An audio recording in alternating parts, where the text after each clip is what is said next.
और इस ड्रोन की खासियत यह भी है कि ये दुश्मनों को चकमा देकर उसके ठिकाने को टारगेट कर लेता है, लेकिन ये कामिकाज़े ड्रोन की तरह उड़ता हुआ बम नहीं होता, बल्कि खुद दुश्मनों पर बम बरसाता है।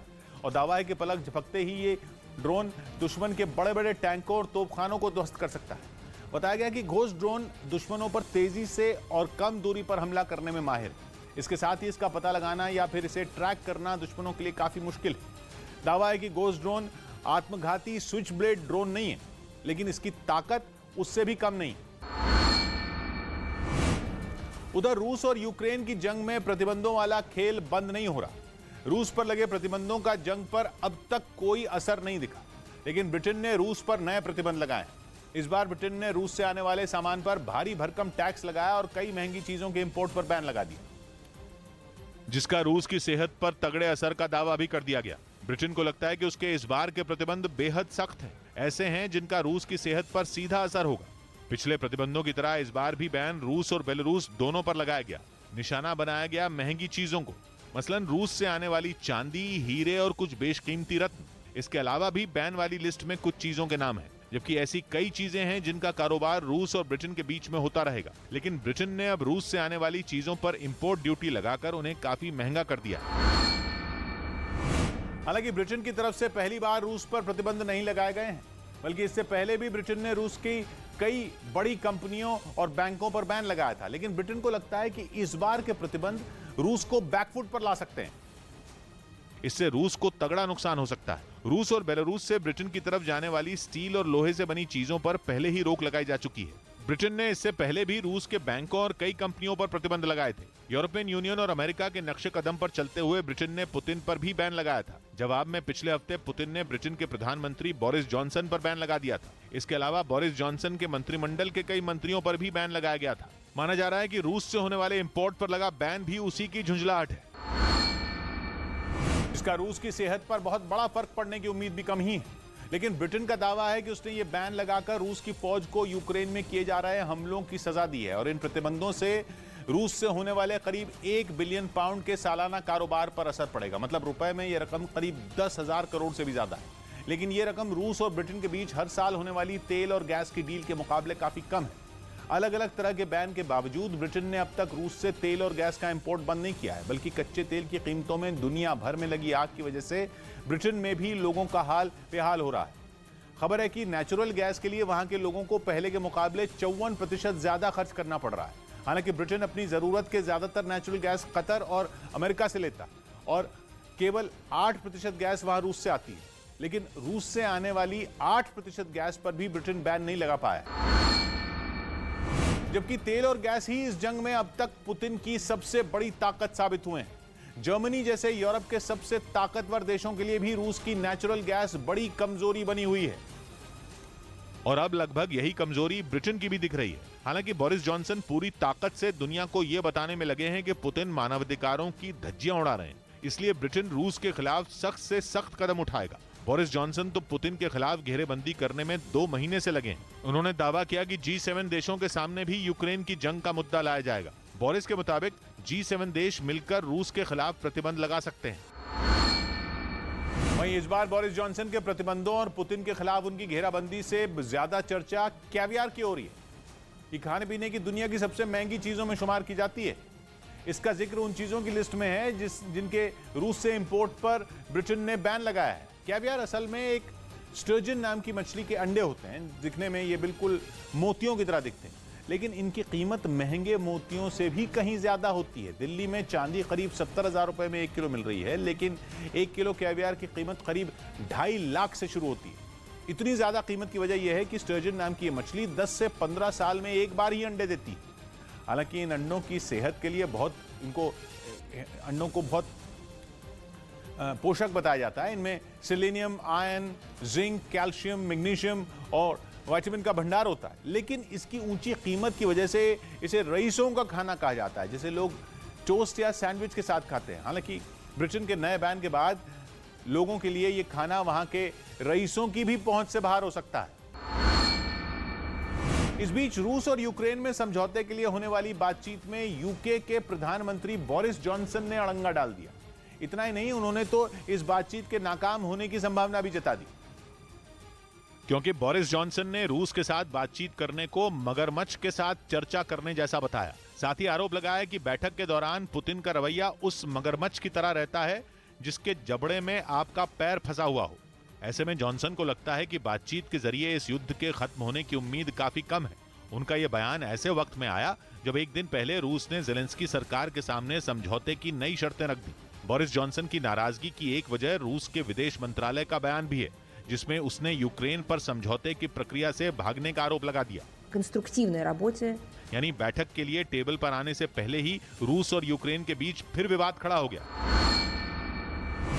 उधर तीसरे विश्व युद्ध की आहट के बीच संयुक्त राष्ट्र शांति दूत बनकर उभर सकता है। जंग के बीच यूएन महासचिव ने यूक्रेन और रूस सरकार को एक खत लिखा और इसमें उन्होंने युद्ध को खत्म करने के लिए दोनों देशों के प्रमुखों से मिलने का वक्त मांगा ताकि यूक्रेन में शांति के लिए तुरंत कदम उठाए जा सकें। इस काम के लिए एंटोनियो गुतेरेस मॉस्को और कीव में 2 अलग-अलग बैठक कर सकते हैं। यानी मॉस्को में उनकी पुतिन के साथ यूक्रेन पर जारी हमले रोकने पर चर्चा होगी, जबकि कीव में ज़ेलेंस्की सरकार से युद्ध खत्म करने से जुड़े प्रस्ताव पर बात की जाएगी। असल में यूएन इस युद्ध की शुरुआत से ही दोनों देशों को बातचीत के जरिए झगड़े निपटाने की सलाह देता आया है, लेकिन उसकी इस सलाह पर अब तक किसी ने अमल नहीं किया। ऐसे में संयुक्त राष्ट्र नहीं चाहता कि 2 देशों का ये झगड़ा विश्व युद्ध में बदले, इसीलिए उसने अपनी कोशिशें तेज कर दी।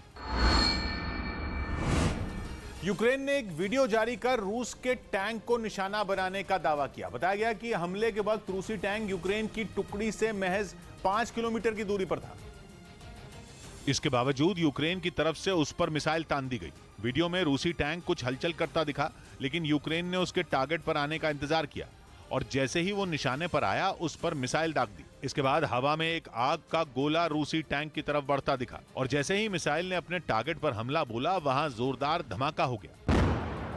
विस्फोट भी ऐसा कि वहां धुएं का जबरदस्त गुबार बन गया। बताया गया कि ये मिसाइल यूक्रेन के anti tank guided missile system से छोड़ी गई।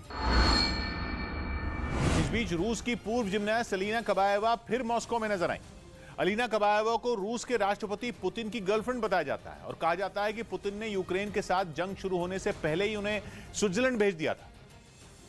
लेकिन अब अलीना कबाएवा एक बार फिर रूस की राजधानी मॉस्को में दिखी, जिसकी कुछ तस्वीरें सामने आई। रूस की बेहद सफल जिमनास्ट रही अलीना वहां होने जा रहे स्पोर्ट्स फेस्टिवल अलीना 2022 के रिहर्सल में दिखाई दी। बताया गया कि यूक्रेन के साथ जंग शुरू होने के बाद ये पहली बार है जब पुतिन की गर्लफ्रेंड बताई जाने वाली 38 साल की अलीना मॉस्को में दिखाई दी। खबरों के मुताबिक मॉस्को में अलीना एक नए रूप में दिखाई दी। ऐसा लगा जैसे उन्होंने चेहरे की सर्जरी करवाई हो। यही नहीं, कहा तो यहाँ तक गया कि जिस कॉस्मेटिक सर्जन ने पुतिन के चेहरे को जवान बना दिया, अलीना ने भी उसी की मदद ली। और अलीना के फिर रूस में दिखाई देने के बाद पुतिन के साथ उनके रिश्तों को लेकर पश्चिमी मीडिया में चर्चा तेज हो गई। कहा गया कि पुतिन जल्द ही यूक्रेन में किसी बड़ी जीत का ऐलान करने वाले हैं और इसीलिए अलीना कबाएवा को मॉस्को बुलाया गया, क्योंकि पश्चिमी मीडिया के मुताबिक अलीना कबाएवा पुतिन की वो गर्लफ्रेंड है जिसे वो सबसे ज्यादा प्यार करते हैं और उनका नाम पुतिन के साथ पहली बार 2008 में जुड़ा था, जब मॉस्को के एक अखबार में उनके रिश्तों को सार्वजनिक करते हुए एक खबर छापी गई। हालांकि जल्द ही ये खबर वहां की मीडिया से हटा दी गई, जिसके बाद दावा किया गया कि पुतिन नहीं चाहते थे कि उनका नाम सार्वजनिक तौर पर अलीना कबाएवा के साथ जुड़े। हालांकि 2013 में पत्नी से तलाक के बाद पुतिन को कई बार उनके साथ देखा गया। इसके बाद से ही दावा किया जाने लगा कि वो पुतिन के बेहद नजदीक हैं और इसीलिए जिम्नास्टिक्स छोड़ने के बाद पुतिन उन्हें राजनीति में ले आए। 2007 में अलिन पुतिना की यूनाइटेड रशिया पार्टी से सांसद बनी और 2014 तक रूसी संसद की सदस्य रही। पुतिन और उनके रिश्तों के बारे में उड़ी कई अफवाहों के बीच कुछ दिनों पहले यूक्रेन की तरफ से तो यहाँ तक दावा किया गया कि अलीना पुतिन के बच्चों की मां है और अब उनके मॉस्को में देखे जाने के बाद पुतिन के साथ उनके रिश्ते को लेकर फिर चर्चा शुरू हो गई। उधर रूस के एक और कारोबारी की परिवार समेत मौत से हड़कंप मच गया। पिछले 3 दिन में ही पुतिन के करीबियों की मौत से जुड़ा यह दूसरा मामला है और मॉस्को के बाद इस बार यह सनसनीखेज मामला हुआ स्पेन के कैटलोनिया में, जहां रूस के बड़े गैस कारोबारी सिर्गेई प्रितोजा, उनकी पत्नी और बेटी के शव संदिग्ध हालात में उनके मकान से बरामद किए गए। इस घटना की जानकारी तब मिली जब फ्रांस में रह रहे सिर्गेई के बेटे ने अपने परिवार से संपर्क करने की कोशिश की, लेकिन जब किसी से बात नहीं हुई तो उसने पुलिस को इसकी जानकारी दी। इसके बाद जब वहां पुलिस पहुंची तो 3 लोगों के शव देखकर वो हैरान रह गई। हालांकि अभी पुलिस इस मामले में सभी एंगल से जांच कर रही है, लेकिन एक आशंका ये भी जताई गई कि गैस कारोबारी सिर्गेई ने ही अपनी पत्नी और बेटी की हत्या करने के बाद सुसाइड किया हो। ये खौफनाक मामला ऐसे समय में सामने आया जब 3 दिन पहले ही रूस की राजधानी मॉस्को में भी ऐसा ही मामला सामने आया था। वहां गैस कारोबारी व्लादिस्लाव अवायव, उनकी पत्नी और बेटी का शव मिला था। यानी दोनों गैस कारोबारियों की मौत बिल्कुल एक ही तरह से हुई। व्लादिस्लाव ने लंबे समय तक पुतिन प्रशासन में कई अहम जिम्मेदारियां निभाई। साथ ही वो रूस के निजी बैंक गाज़प्रोम में वाइस प्रेसिडेंट भी रहे। पर जैसे ही उनके परिवार की संदिग्ध हालात में मौत की खबर आई तो हर कोई सकते में आ गया। व्लादिस्लाव रूस के बड़े कारोबारी थे और वो पिछले दिनों उस समय सुर्खियों में आए जब उन्होंने पश्चिमी देशों के आर्थिक प्रतिबंधों के जवाब में पुतिन को एक फॉर्मूला दिया था। इसमें दूसरे देशों को गैस लेने के लिए रूस की करेंसी रूबल में भुगतान करने का निर्देश दिया गया था। ऐसे में कई सवाल उठ रहे हैं क्योंकि 3 दिन में ही रूस के 2 बड़े गैस कारोबारियों की मौत हुई, वो भी एक ही तरीके से। सवाल यह भी उठा कि क्या इनकी मौत का आपस में कोई कनेक्शन है या नहीं। वहीं यूक्रेन की सेना ने जंग के मैदान पर पुतिन के एक और कर्नल को मारने का दावा किया। बताया गया कि कर्नल मिखेल की मौत 13 अप्रैल को यूक्रेन में एक ऑपरेशन के दौरान हुई, जिसकी जानकारी अब सामने आई। हालांकि ये नहीं बताया गया कि उनकी मौत यूक्रेन में किस जगह पर हुई। कर्नल मिखेल जंग की शुरुआत से यूक्रेन में डटे हुए थे, लेकिन अब वहां से उनकी मौत की खबर आई। वो रूस के 41वें सैन्य अधिकारी हैं जिनकी जंग के मोर्चे पर जान चली गई। बताया गया कि यूक्रेन में एक स्पेशल ऑपरेशन के दौरान वो दुश्मन की गोलियों के शिकार हो गए। ऐसे में इसे पुतिन के लिए एक बड़ा झटका माना गया। साथ ही यूक्रेन के लिए बनाई पुतिन की रणनीति पर भी सवाल उठ गए। इतना ही नहीं, दावा किया गया कि कई इलाकों में रूसी सैनिकों को आदेश देने वाला भी नहीं बचा। और इसी के बाद ज़ेलेंस्की सरकार ने रूस की घेरेबंदी तेज कर दी। उसका कहना है कि इतनी बड़ी संख्या में रूसी अधिकारियों की मौत ये बताने के लिए काफी है कि यूक्रेन पर हमला कर पुतिन को मुंह की खानी पड़ी। ऐसा इसलिए क्योंकि दावा किया गया कि अब तक रूस के करीब 21,000 सैनिक मारे जा चुके हैं और इस जंग में मरने वाले सेना के 41 बड़े अधिकारी हैं। इनमें 34 कर्नल रैंक के अधिकारी हैं और 7 जनरल भी शामिल हैं। इस बीच यूक्रेन की जंग में थकी हारी दिख रही रूस की सेना का कुछ ही दिनों में जैसे चेहरा भी बदल गया। एक के बाद एक शहरों पर जीत का दावा और तेजी से अंजाम की तरफ बढ़ती दिख रही जंग के इस बदले रंग के पीछे रूस की सेना के एक ऐसे अधिकारी का दिमाग माना जा रहा है जिसे सीरिया का कसाई कहा जाता है। एलेक्जेंडर दोर्निकोव ने 12 अप्रैल को यूक्रेन के स्पेशल ऑपरेशन की कमान संभाली थी और दोर्निकोव ने जैसे ही मोर्चा संभाला, जंग के मैदान से पुतिन के लिए अच्छी खबरें आनी शुरू हो गईं। खार्किव में ऐसी बहुत सारी जगह थीं जहां एक बार रूस कब्जा कर चुका था, लेकिन यूक्रेन ने वापसी कर ली। यहां तक कि मारियोपोल की तबाही के बाद भी जंग खत्म होने का नाम नहीं ले रही थी।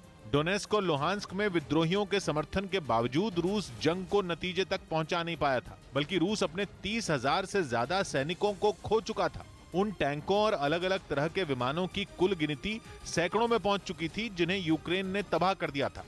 लेकिन दोर्निकोव इस जंग में पुतिन का तुरुप का इक्का साबित हुए। दावा यह है कि पिछले करीब 1 हफ्ते में रूस की फौज को इस जंग में कई बड़ी कामयाबियां मिली, जिनके पीछे दोर्निकोव की कुशल रणनीति और तेज दिमाग को वजह माना जा रहा है, जिनके दम पर रूस ने जंग का रुख ही पलट कर रख दिया। पिछले कुछ दिनों में आई खबरें रूस की सेना का हौसला बढ़ाने वाली हैं, जिनके मुताबिक रूस की फौज ने खार्किव शहर पर कब्जा करने का ऐलान कर दिया।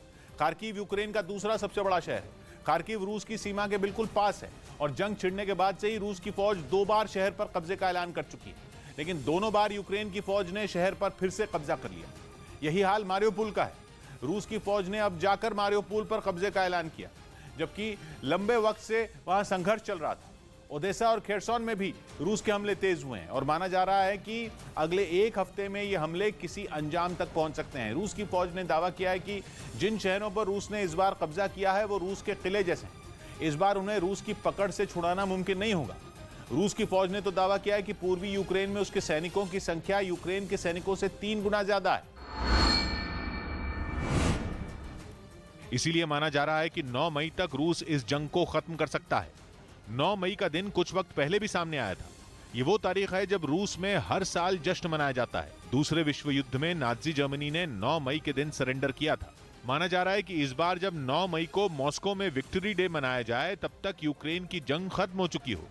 दावा किया जा रहा है कि एलेक्जेंडर दोर्निकोव को यही चुनौती देकर यूक्रेन की जंग में भेजा गया था। उनकी पूरी कोशिश यही है कि 9 मई से पहले किसी भी तरह यूक्रेन की जंग को अंजाम तक पहुंचा दिया जाए। इसीलिए दुनिया के सबसे बदनाम अधिकारियों में शुमार होने के बावजूद पुतिन ने दोर्निकोव को यूक्रेन की जंग का जिम्मा सौंपा था। 2016 के बाद से दोर्निकोव सीरिया में रूस की फौज की अगुवाई कर रहे थे और उस वक्त उन पर कुछ गंभीर आरोप लगे। कुछ ऐसे ऑपरेशन विवादों की वजह बने जिनमें बड़े पैमाने पर खून खराबा हुआ।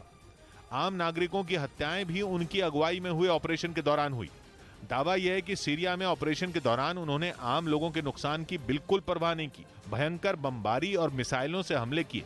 इसीलिए उन्हें रूस का सबसे बेरहम जनरल भी कहा जाने लगा, जबकि दुनिया उन्हें सीरिया के कसाई के नाम से जानने लगी। माना जा रहा है कि द्वोर्निकोव किसी भी कीमत पर 9 मई से पहले यूक्रेन की जंग खत्म करने के मिशन पर लगे हैं।